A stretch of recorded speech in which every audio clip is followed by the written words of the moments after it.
Hi everyone, welcome to Lecture 4 for EDSS 311. This week we'll be looking at literacy and numeracy in the society and environment curriculum. We finished Module A, where we started off looking at the purposes of HASS subjects, the reasons for teaching these subjects, and the reasons why it's important for students to learn these subjects. We followed that by looking more closely at the syllabuses. Hopefully you've had a chance to look through the junior secondary syllabuses, and hopefully as well had a chance to look at the syllabuses or just the syllabus for the subjects that you intend to teach in the senior school. We followed that in our third week in this unit by looking at values education. And in values education, we realized that many of the topics that we teach have a lot of opportunity to be able to ask values questions to our students, highlighting the importance of values education in HASS subjects.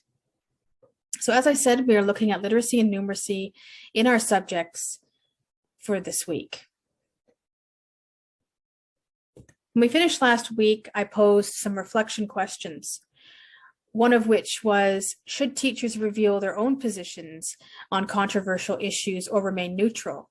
And we had some discussions about this, and hopefully those of you who couldn't attend the tutorials had some time to reflect on this question.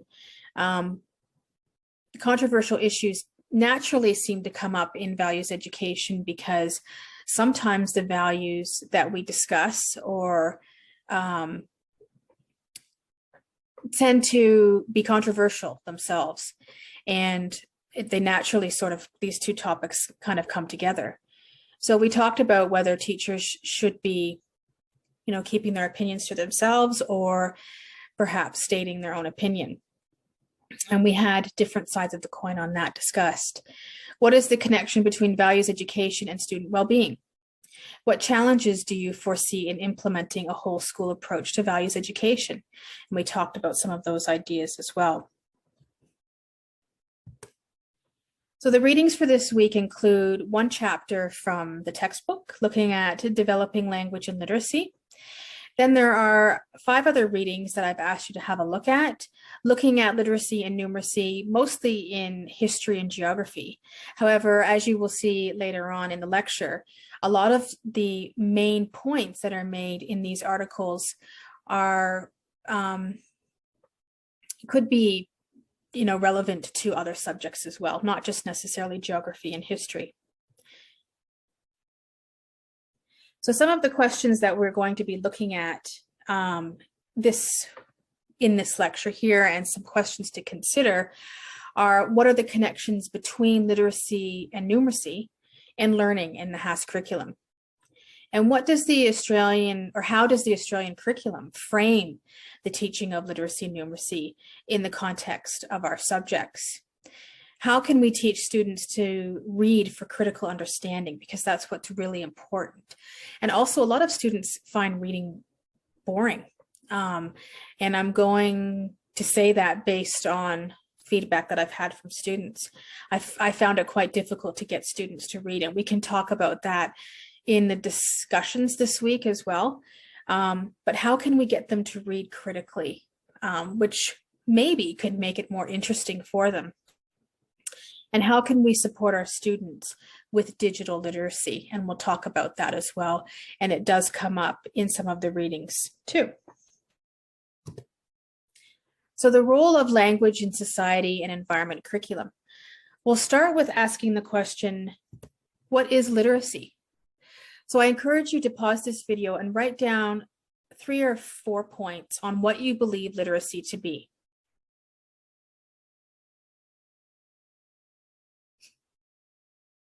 Now that you've had a chance to think about what literacy is, let's read how Akara defines literacy.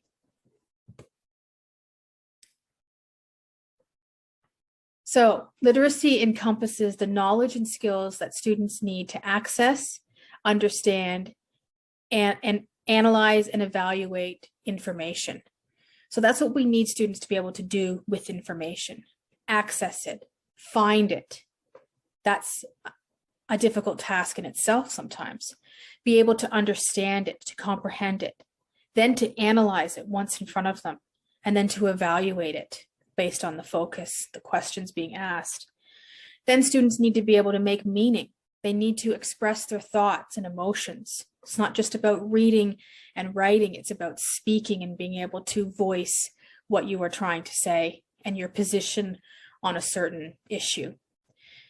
Present your ideas and opinions, interact with others, so perhaps in the debate style that we've talked about, and participate at school and in their lives beyond school. It's not just about what students need to be doing here and now, but to prepare them for the future. And I think that's a pretty good definition of what is involved when we are literate. So how does that compare to what you thought literacy is and how to define it? So in the chapter, Brett raises the point as well that many teachers may not feel they've had the training that they need in order in literacy and language teaching, and therefore may not feel prepared to teach these skills in the classroom. I ask each of you how you feel about that. Do you feel that you are prepared to teach these skills in the classroom, in particular the ones that are relevant to your subject area? And we will learn more about what those are as we work through the senior syllabuses. But I encourage you to think about the skills that you need to know in order to teach your subject and how you will teach those skills to students. So we know that each learning area has its own set of knowledge and skills that students need in order to advance in these learning areas. I showed you the example of the history syllabus when I was walking through that one, the junior one, and showed you the different ways in which concepts are developed and skills are developed throughout the primary years into secondary school, and that you can see the progression and evolution, I suppose, of how those skills are developed and become more difficult when they come to junior secondary school. So if you think about your secondary teaching subject in HASS, what knowledge and skills do you expect students to have gained or developed when they come to you in year 7, or even in year 11 when you're teaching business studies, economics, society and culture, ancient history? What skills do you expect them to have? And again, as we move through this unit and we start to focus a little bit more on the senior syllabuses, you'll become more aware of what those skills are that you need your students to be able to do and to achieve the outcomes, to understand the concepts, to gain the knowledge and understanding of the topics in the syllabuses. Another point to think about when we think about literacy, which I have raised before, is the idea of who are we all English teachers? And I think the answer is yes, because English teaching is not just about where do you put a comma, how do you write a paragraph, even though it is a little bit about that. But it's also about being able to critically read and understand texts and comprehend, which I'll talk about in a moment. And in our subjects, we need to be able to do those things as well. We need to be able to read different types of text depending on what subject we're talking about. So, and I've also used the example in my year 7 history class, where I had to spend quite a bit of time on how to write an analytical piece, a source analysis piece. And a lot of skills had to be employed when doing that. For example, looking at a text, a picture, for example, or a piece of writing, asking the right questions, looking at how it was presented, the point of view that was being presented, and also how to write a paragraph. I mean, there were so many different steps involved in just analyzing sources that you couldn't possibly just expect that students have done that in English class. I personally haven't analyzed a piece, an artifact in the same way in English as I did in history, and I think that makes sense. You know, we analyzed plots and poetry and so forth, but we didn't analyze pictures of Mungo Man and Ötzi the Iceman and so forth. So it's quite a different style between different subjects. We cannot possibly expect that students will learn all of this in their English class alone, okay, because there are subject-specific things that they have to do in English. They cannot possibly do everything that is needed to engage them in literacy that's relevant to the HASS subjects as well. There just isn't enough time. So we are responsible for that. So I've kind of asked the question, but stated my answer as well. Do you agree? Maybe you don't agree. Please let me know if you don't, and we can discuss further and talk about why perhaps maybe English teachers should be responsible more for you know, all of the things that I just said, and perhaps we in our HASS subjects focus on, you know, the topics and so forth. So we can argue either way. So I guess the question is, are we all English teachers? Are we all language teachers? So the role of language in HASS, we have a few points here to think about. Literacy skills should be taught in intentional and explicit ways so learners can respond to HASS learning materials and tasks. My example of source analysis in history is what comes to mind here to show you an example. Students were very aware that we were working on source analysis. And the reason for that is because I knew on their exam that they would have to also be responding to different sources and having to analyze them. And I believe I showed you an example of that exam. So it was very explicit and it was very intentional to tell them this is what we're doing.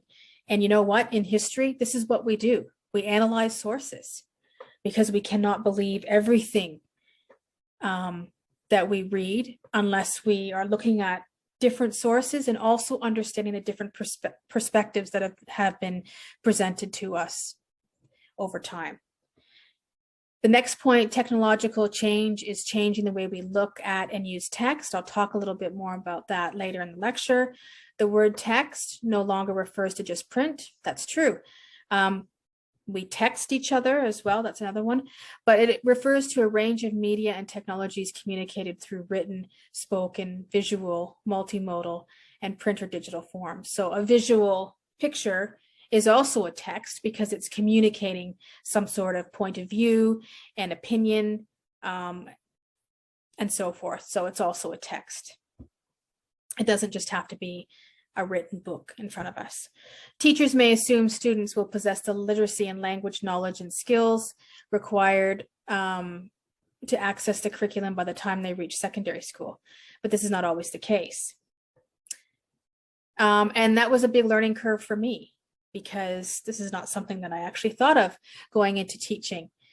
As ignorant as it sounds, I assumed that students would have the same sets of skills developed by the time they came to year 7 and 8. I believe it was year 8 at the time was the first year of high school. And that they would have the knowledge that they needed just to dive right into the material. And that wasn't the case. Students were at different levels within the classroom, and you have to sometimes take a little bit of a step back and build up some skills and knowledge that students may not have acquired in primary school.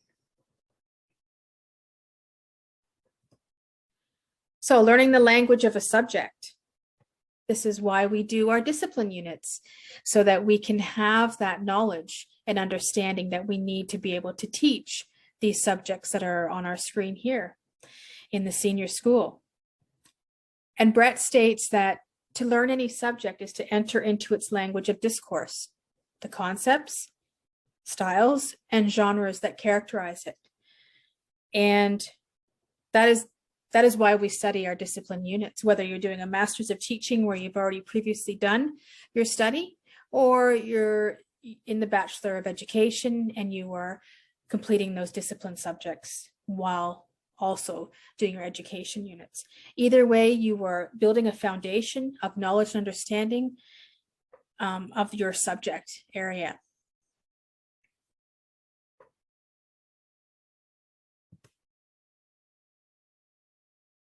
So learning the language of a subject, and this is something that we will kind of think about this week on the discussion board.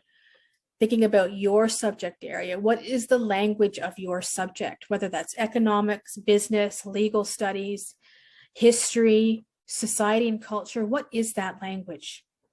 And as you finish your degree, you will know your language a lot better. So this is a table from the chapter, the Brett chapter, just sort of talks about some of the ways of embedding literacy and language in the learning for those subjects. For example, history, Akara states that there are strong connections between English and history, and that literacy is deeply embedded in historical understanding.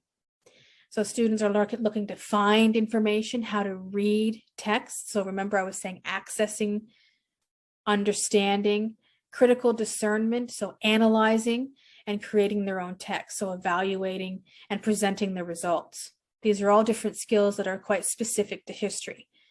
Okay, and geography, there are, similar skills and also different skills. So skills can include listening, reading and writing, speaking, creating materials accurately and purposefully. And these, the geography curriculum will provide opportunities for the development of these literacy skills. Going down to economics and business, students are learning to critically examine different sources. So that's quite similar to what they have been doing in history in primary school, and also years 7 to 9 or 7 to 10, depending on what state you're in. So examining a variety of sources and also using the language specific to economics and business while also interpreting and analyzing. So a lot of analyzing and interpreting happening, and then communicating it in different forms. So you can see that there are certain skills and different types of language that are specific to our own discipline area. Now, I just kind of skipped over civics and citizenship. I'm just going to side note this. I personally haven't seen civics and citizenship taught as a subject on its own. However, I will say that when I first started teaching, as I've told you before, I taught SOS, not history and then geography. So history and geography were integrated together into SOS.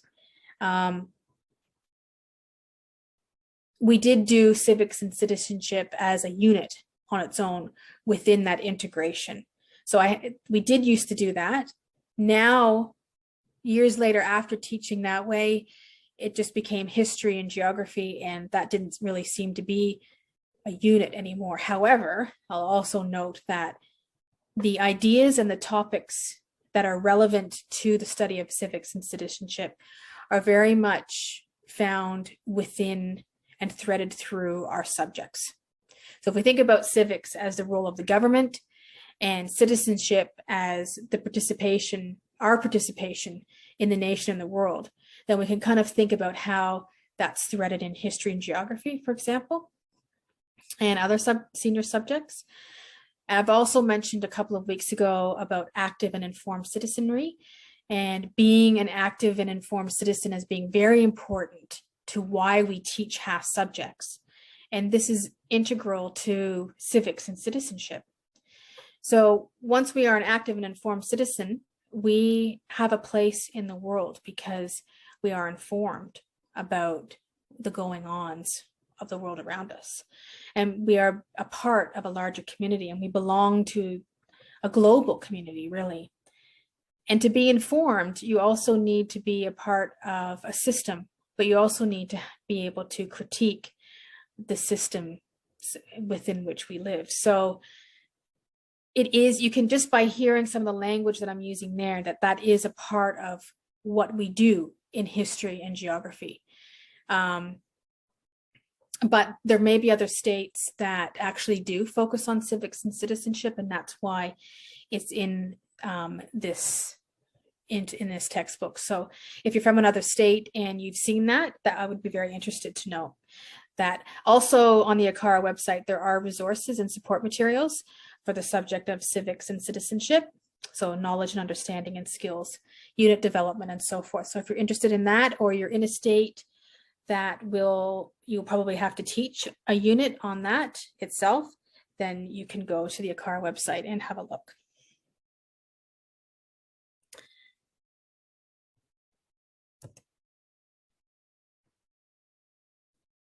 All right, so this figure is from page 194 in the textbook, and it basically just goes over different opportunities to embed literacy and language activities naturally within the HASS context. So how do we do that? And I've done some of these. So interviewing, we've done that. Presenting reports, so speaking in front of the class, discussing issues, so having a discussion. Participating, negotiating, debating, I've used that example. Resolving conflict, coming to conclusions.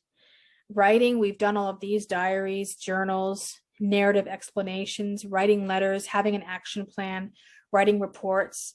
All of these are very much a part of the junior secondary syllabus, so students are engaged in these types of opportunities. ICT enhanced learning, developing web pages. I haven't done that personally myself, but I'm pretty sure they have done that in other areas, but I'm not too sure at the moment. Writing blogs, creating films, and using social media. Now that would be quite interesting. Haven't done that personally, but perhaps it's more popular now.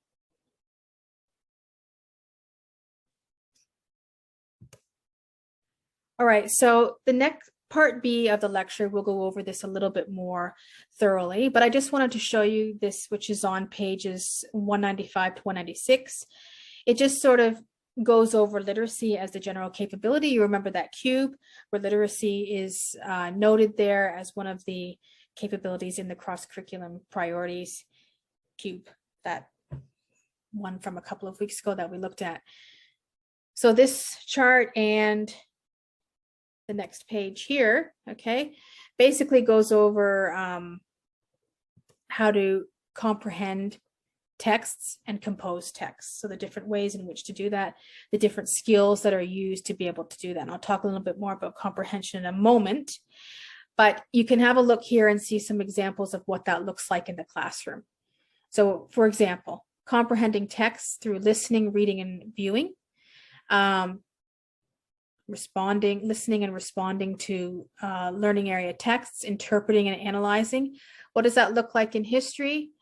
Identifying different points of view, attitudes and values in different sources, so primary and secondary sources.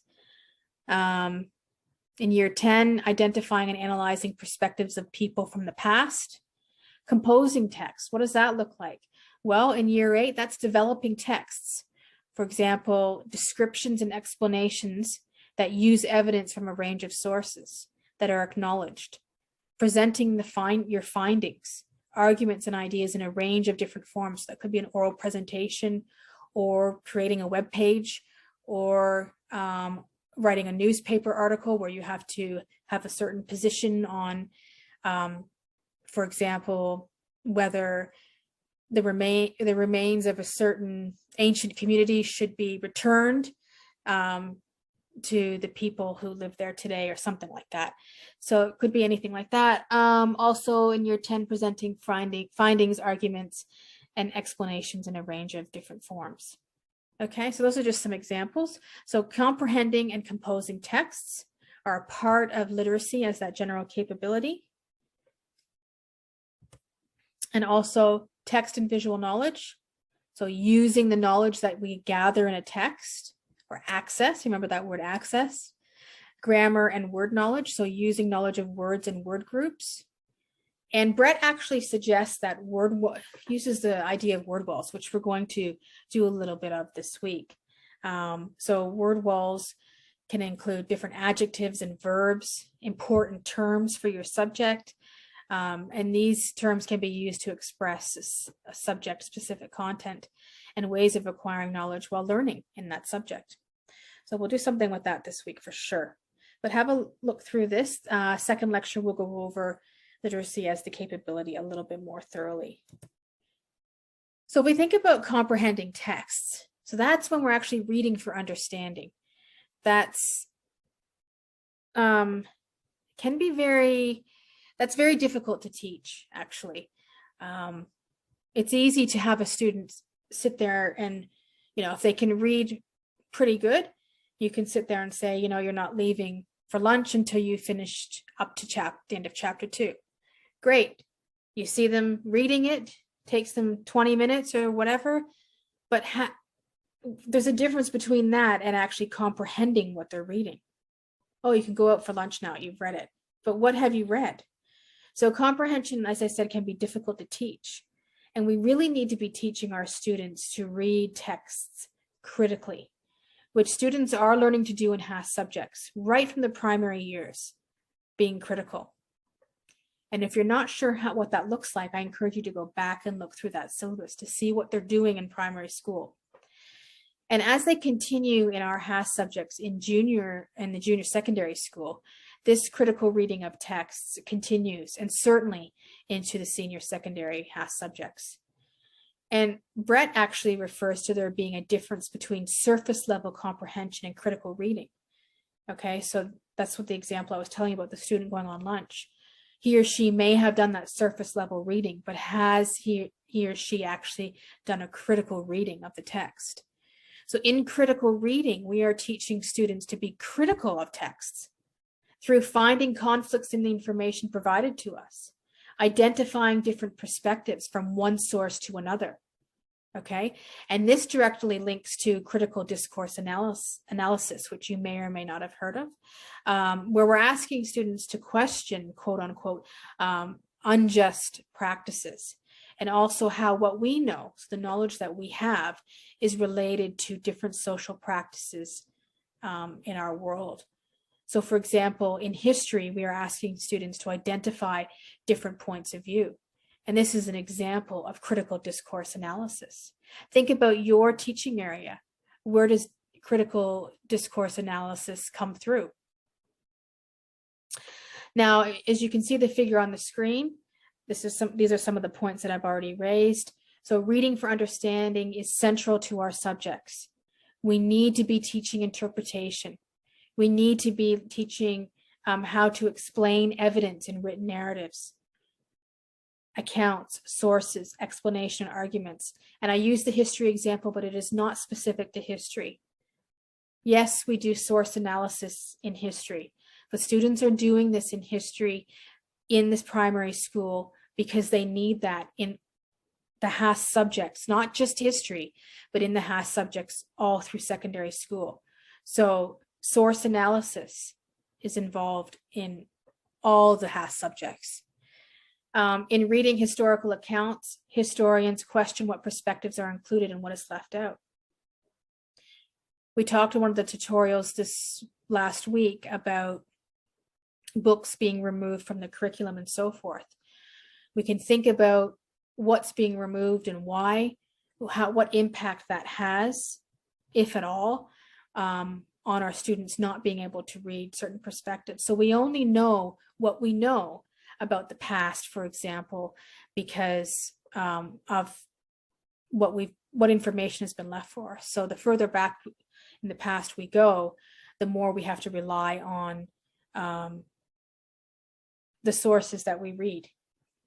Critical reading in HASS links to text to students' social context as critical discourse analysis, which I talked about. And this analysis also challenges socially unjust practices, which can influence how we think and communicate. Okay, so looking at different perspectives on things that are going on in the world, which is very much a part of many of our subjects, can ask students to question the different ways in which we can understand our world today. So there isn't just one perspective on any event. There are different perspectives.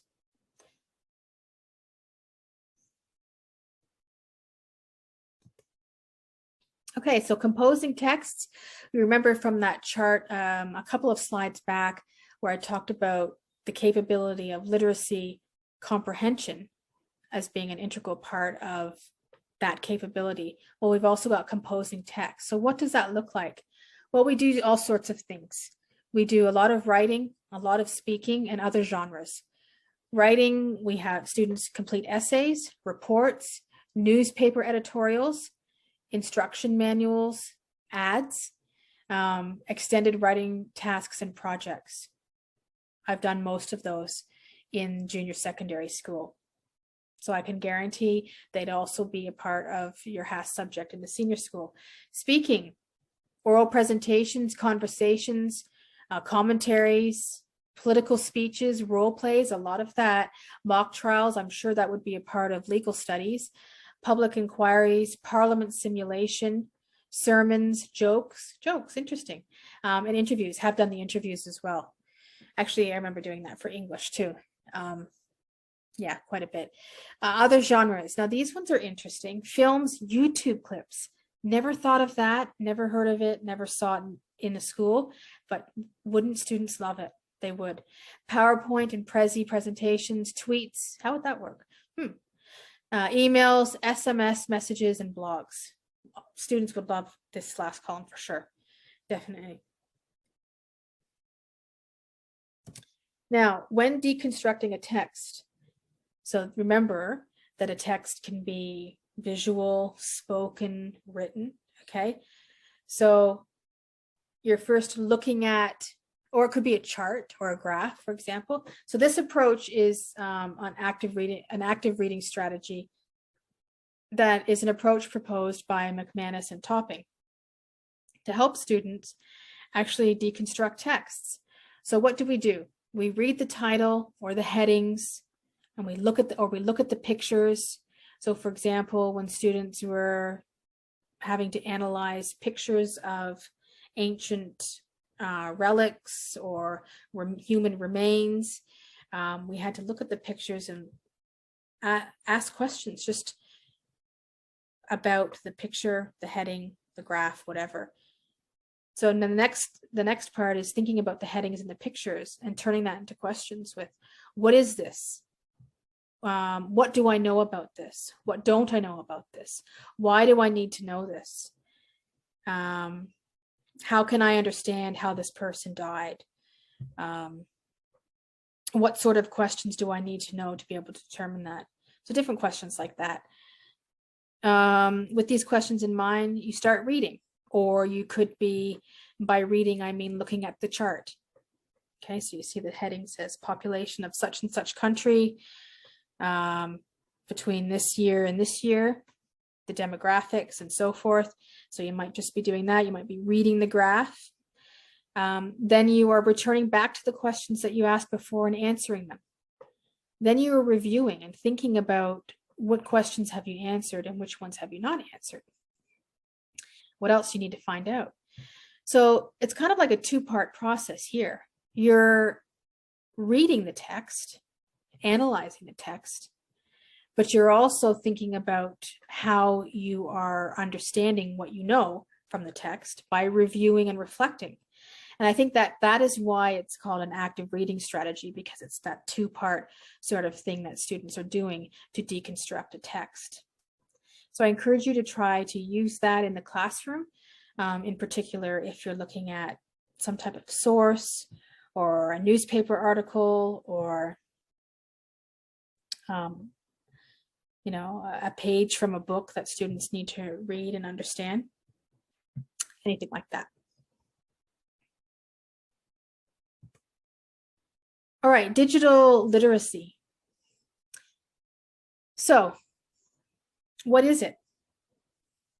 Well, it refers to, and this is a definition taken from Brett, it refers to the skills, knowledge, and understanding required to use digital technology or communication tools or networks to locate, evaluate, use, and create information presented via computers or some other technological device. So it might be a phone and so forth.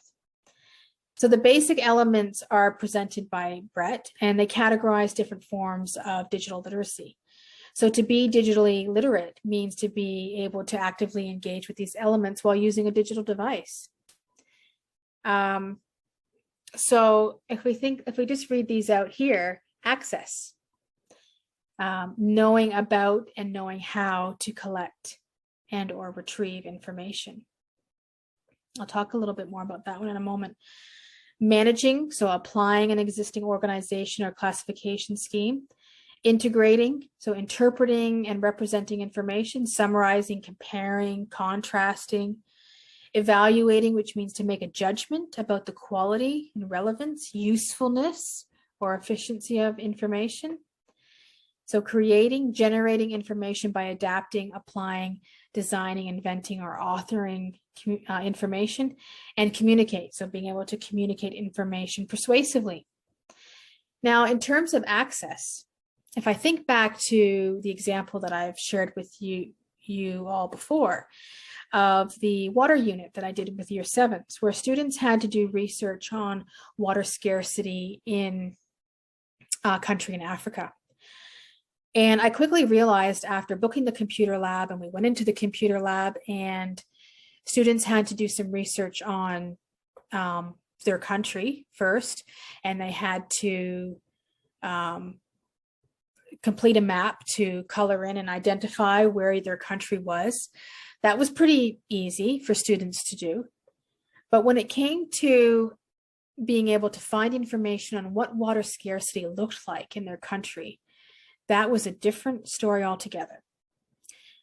I would say that many of our young students are well equipped, many of them, with using Google.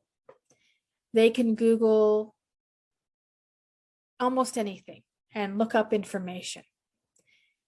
But when you ask them to, say they've chosen Zimbabwe as their African country, look up information on water scarcity in Zimbabwe or in your country of choice, and discuss the issues with water scarcity in that country. I mean, when I went into the computer lab and say that was the type of question that students were asked, I was blown away by how difficult that task was to access information from the internet. I mean, maybe that's ignorance on my part, but I thought surely year 7s would be able to find information on the internet. They're so used to using technology and so forth. This shouldn't be difficult, but it is a difficult task, because this is what literacy is all about: being able to access information, understanding what information is important in order to answer the question. In addition to that, there are so many different websites. How do you know which one is the one that you should be using? And that's why, in some ways, giving students perhaps a little bit less choice, like maybe choose from one of these. This is what we could have done. We could have said, choose from one of these 4 African countries, and for each one, here are a list of websites.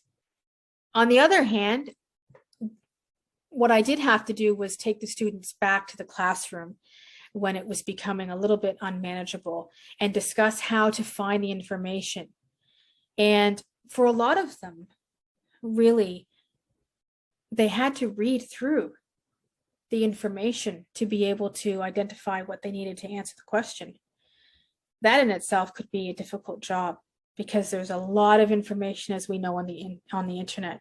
So how can we make access for our junior secondary students or senior secondary? Senior secondary wouldn't be so difficult necessarily, depending. We got to think about different learning styles and so forth. But how can we make access easier for our young students? What can we do to help them navigate through all this information on the internet and be more digitally literate? The other thing is point number 3, integrating, summarizing. What I found was a lot of students were just copying off the internet. Some of them were just copying and pasting. Some were trying to do what they thought was the right way and just type it out themselves. So we actually had to go back to the classroom again and spend some time on how to rephrase something in their own words. Students that I had didn't understand that you couldn't just copy and paste. That this whole thing about plagiarism just didn't seem to make sense to them. I mean, the information's there. Why would I rewrite it for? and just use what's there. So that could take a bit of time as well. How do you summarize what you've just read in your own words?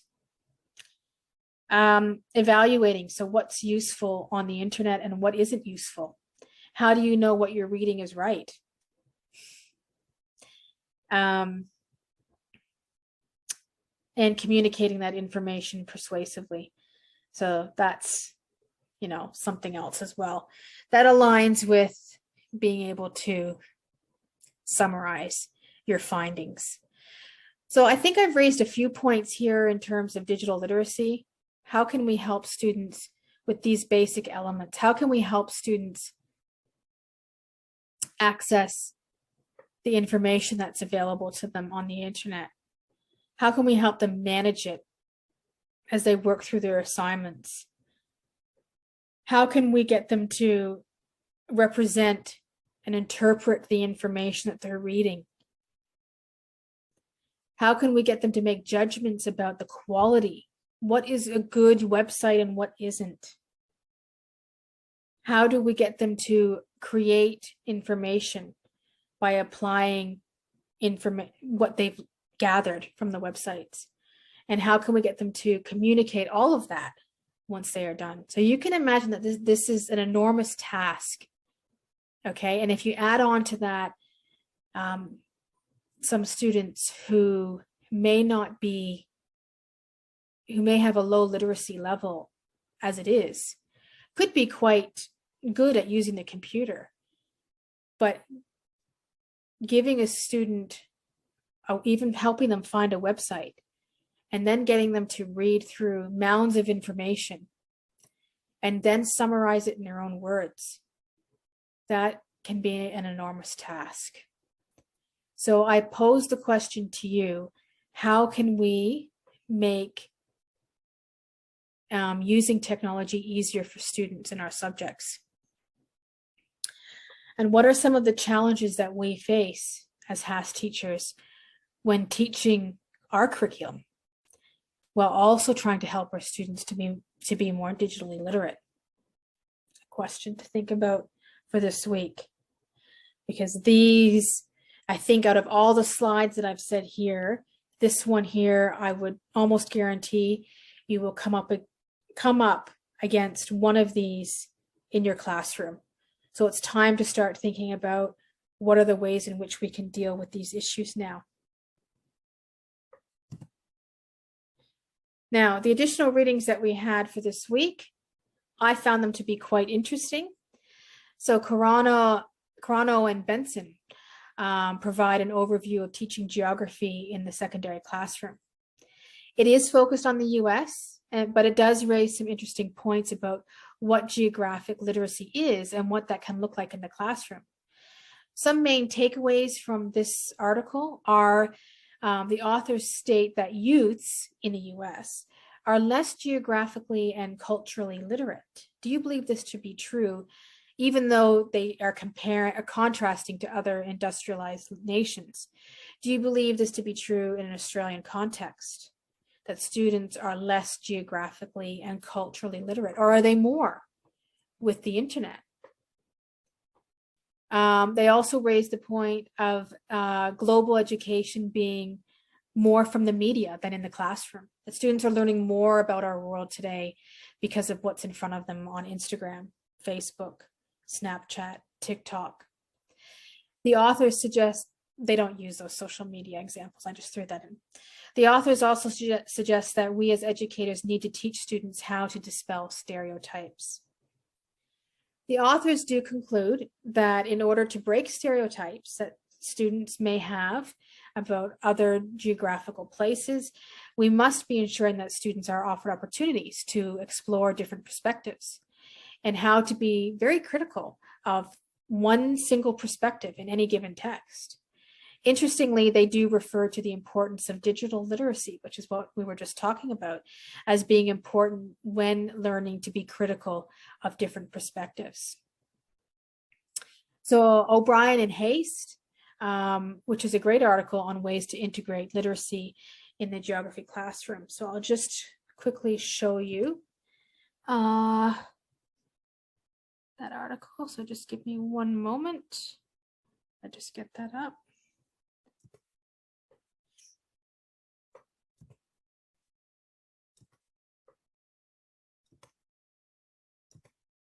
Okay, so this is the article here, O'Brien and Haste. Just have a read through this.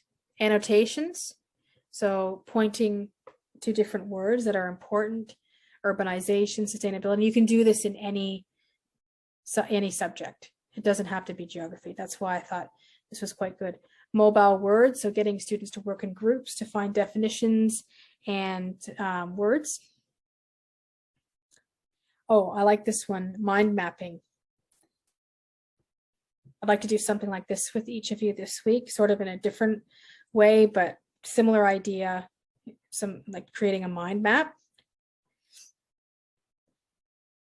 creating like a poem. So Mexico, multiple languages and cultures, earthquakes are a potential hazard. That can be a fun way to, a fun activity to do. Foursquare, so perhaps you might be doing a lesson on Ötzi the Iceman, who was found so long ago. So summary of findings, perhaps looking at different sources, definitions of key words that are coming up, maybe geographical places, maybe even key researchers and their findings of why the researcher feels Ötzi died or how Ötzi died, and a summary of the student's position on how he or she feels Ötzi died, like Ötzi the Iceman. Just an idea. So having that Foursquare poster is a pretty good idea as well. Flashcards, that's always fun. So have a look through these. You can use that as activity ideas, and it explains how to do them.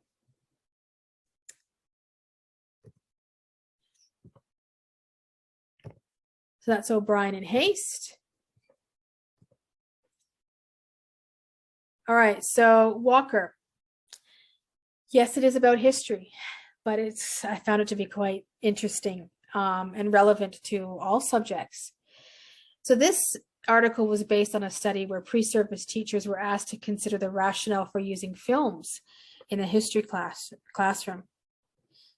Now, how many of you remember this TV being rolled into the classroom or seeing it when you walked in?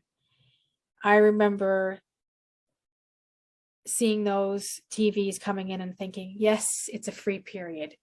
We don't have to do any work today. How many can relate to that feeling? Or am I alone on that one?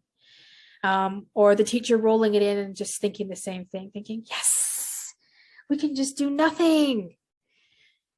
So in the study, in Walker's study, most, if not all of the teachers stated that watching films could help students to see what it was like during a certain period of time and to gain knowledge about a topic. The only skill that students really had to develop was to stay focused. Walker suggests that this is a missed opportunity, that films are great in the classroom, but there needs to be more than just learning the dates of a time period or learning about water scarcity in an African country. There needs to be more to it than that. So, Walker actually refers to another author, Postman, who suggests that media culture is students' first curriculum, not what we are teaching in the classroom. And Walker states that, quote unquote, the skills to read the message through the medium is as essential as the message. Walker suggests that watching a film needs to be active, not passive. That students need to be reading between the lines. They need to be analyzing what's being told to them and how it's being told to them. Students are not able to think for themselves. They're just being told information and just being told to soak it in. Students should be identifying concepts in the films and different overarching themes. So they should be asked to be looking for things while they're watching a film. And questions must be analytical that they're asked. And there's great examples that are used in the Walker article, so you can have a look. Yes, they are history-based, but it gives you an example of the types of questions you can ask students when watching a film. Not questions like, what is the date that so-and-so invaded such and such country? I mean, you can have those questions, but we need to be asking students more analytical questions about the text, video, film itself. Films or videos, YouTube clips must be purposeful. They must have a purpose in your lesson. They can't just be filler-inners sort of thing. I'll be honest, and I've told this before, I used it to arouse curiosity. 2 or 3 minute video. Look, I knew history wasn't everybody's favorite subject. I had some groans, and I thought, you know what? I need to make this interesting because we have, 2 terms to get through doing history. And plus I like archaeology, so I need to make this fun too. And I really love it. So I showed them some ancient remains, bog bodies and stuff, and they were fascinated. So it aroused curiosity. All I needed was a 2 or 3 minute video and I had them captivated. So it could be as simple as that. But when you're showing longer length films, that there has to be a purpose for it. And also, side note, I would encourage not showing videos longer than 20 or 30 minutes in the classroom. Anything longer than that, students are bored, the behavior becomes an issue, and students tune out. So 20, 30 minutes max, and move on to something else. Show the rest another day. Just a tip.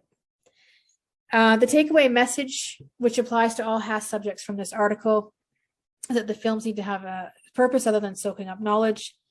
It needs to be skills and concepts based, so asking students to identify different concepts that are being referred to in the film. Often films have been treated as fact. You need to just watch this video and then believe everything that's going to be said, and then you'll know everything there is to know about that topic. We haven't in the past really asked students to think about the creation of these videos, the purposes for creating texts and videos and films, and when these videos and films were made.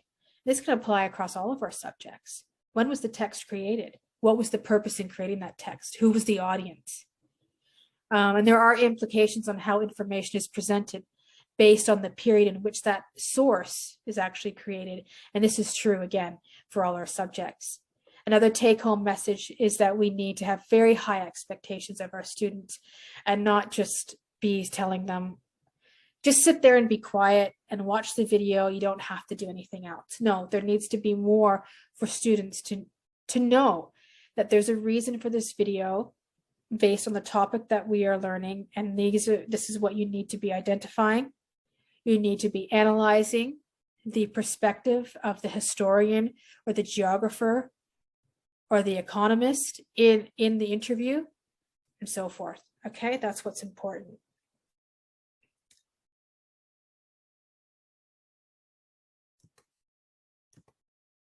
So similar to literacy, numeracy is a responsibility of all teachers.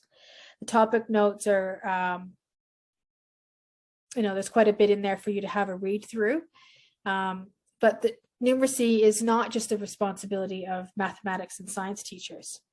But the question is, how can we fit numeracy into the HASS curriculum?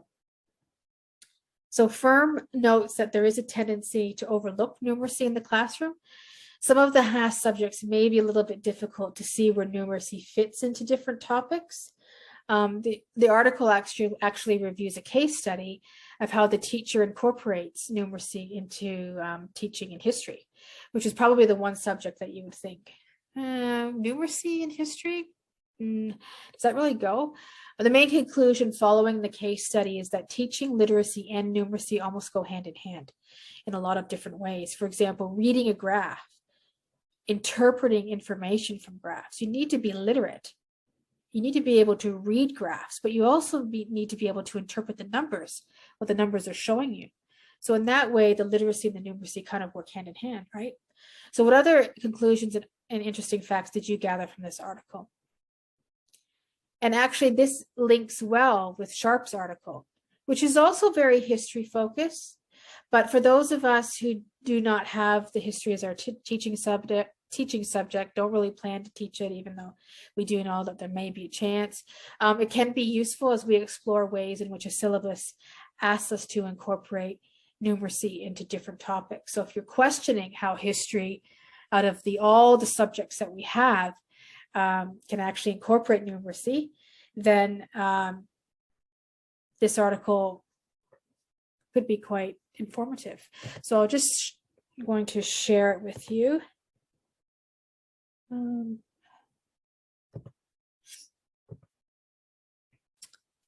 Now, oh no, I don't have it up here. Okay, what I was going to show you is, now, you remember from the junior secondary syllabuses, I've just got the modern one here, no, ancient. You remember from the geography and the history that there's a little calculator here. You can actually look through the syllabuses to find where numeracy may be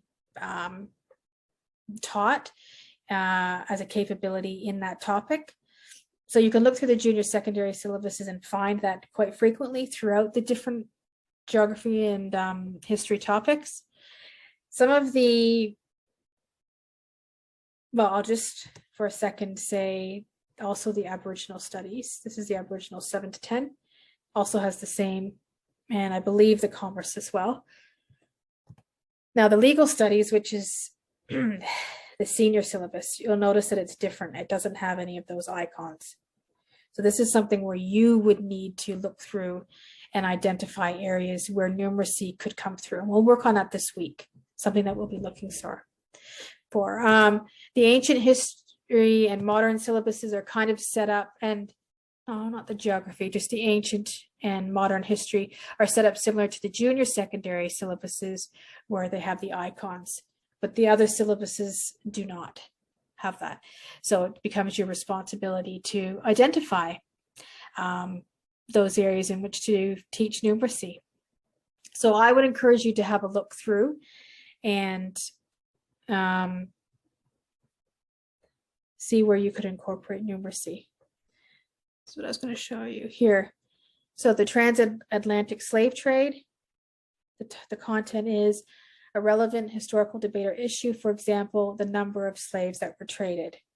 So there you're looking at numbers, maybe graphs, maybe maps, charts, and so forth. So what I would actually ask you to do after this lecture is to go back and look at Sharp, because yeah, a lot of great examples of how to incorporate that into your lesson, different lessons. Now, some questions to think about this week, and the discussion board questions will be on there as well. We're going to do some word walls and so forth. But some reflection questions are, what are the challenges we face with the focus on literacy in the HASS curriculum? And what are the challenges we face with the focus on numeracy in the HASS curriculum? I'd like to have you to have a real think about those two questions, especially as we move into the second assignment, where you are thinking in particular about literacy. And also, I encourage you to go back and think about the kind of questions that I was asking you about digital literacy. So I think those are really important points to consider. So that's it for this lecture. You can go and watch part B for lecture 4. And that's it. Thanks, everyone.